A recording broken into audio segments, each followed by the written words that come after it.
Hello বন্ধুরা, দেখো আমার গলুর অবস্থা। দেখো দেখো আমার আসনের সব শেষ করে দিচ্ছে। দেখো দেখো সিংহাসনটা কি করছে। দেখো দেখো এই হচ্ছে আমার গলু। আমার দেখো দেখো আবার ঠাকুর দেবতার অবস্থা কি করে।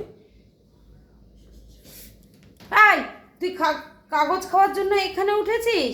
এই দেখো প্রত্যেক দিন ভোরবেলা ওকে ছাড়া হয়, শুধু দেখো ওর অত্যাচারটা দেখো তোমরা বন্ধুরা। ওর কোনো ভয় নাই, ঠাকুরের প্রতিও ভয় নাই। ও যে আবার আর একটা জন্ম নেবে, দেখো ঠাকুরের ওপরেই অত্যাচার করে, তাহলে ঠাকুর ওরে কি করবে বলো? রাগ করে না। আয় গলু নিচে নাপ, নাপ। বদমাশি করছিস, দুষ্টু করছিস? আয় নাপ। এই যে এক তো গুন্ডা ও।